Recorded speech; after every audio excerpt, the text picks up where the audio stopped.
Hi, Lauren Baker here from Search Engine Journal at SEJ Summit in Mountain View, California, with my friend Dennis, and I'm going to try to pronounce this last name correctly, Goedegebuure.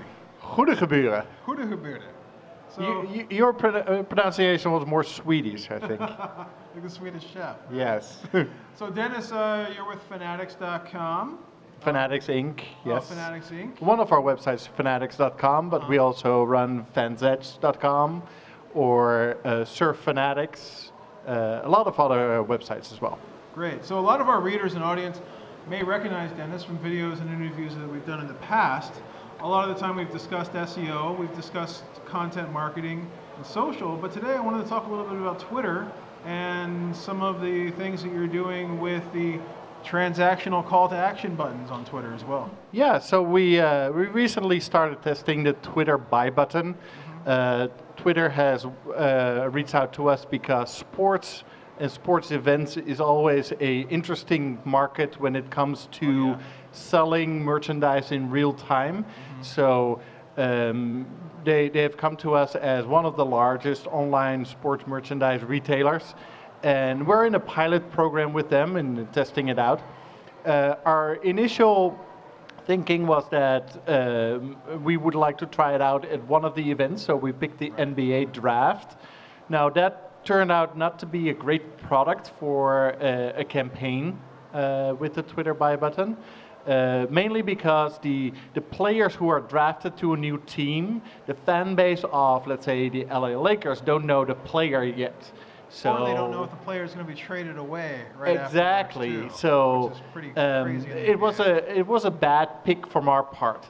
Now 2 weeks later, luckily we had another opportunity with the women's soccer team playing the final. So we teamed up again with Twitter to set up the Twitter buy buttons for the championship T-shirts that you could buy if they would win. Nice. And we placed a large order with Nike, I believe, and they won, obviously.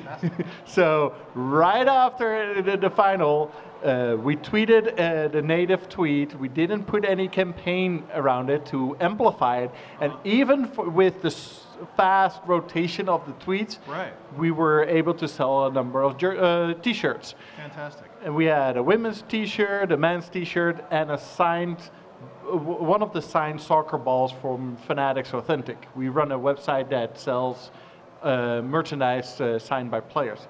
And we were able also to sell one of the balls that were signed.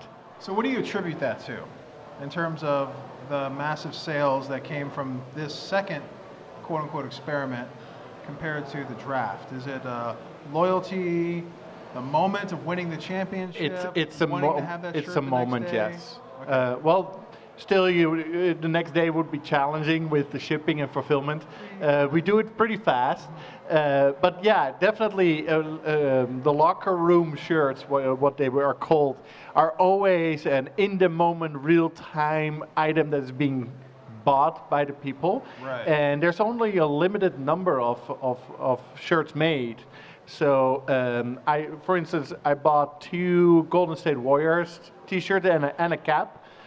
We sold out in caps in 30 minutes after the Golden State Warriors won, and it was super fast. The women's T-shirts also went really fast. Soccer is really growing in popularity here in the US. We run the Major League Soccer shop for MLS, for all the teams, and this is proving to us that we should be able to have more sales in soccer as well. Have you had a chance to test any of the other social media calls to action, whether it be ad or the ability to purchase through Facebook or anything similar? Yeah, we're constantly testing. I have conversations with Pinterest as well. Another part of our team who already have the relationship with Facebook and Google are also in the pilot programs for the Google buy link right in a product listing ad or the Facebook buy button.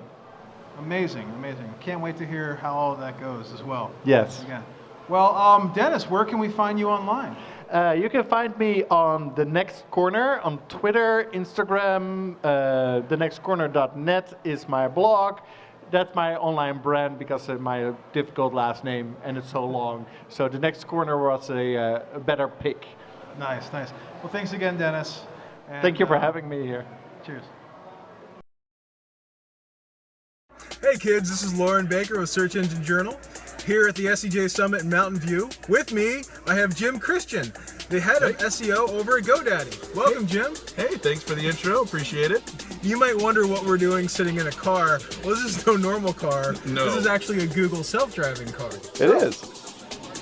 The SEJ Summit is one of the better conferences I attended. The speakers were fantastic. The weather here has been amazing. I mean, this location, the hotel,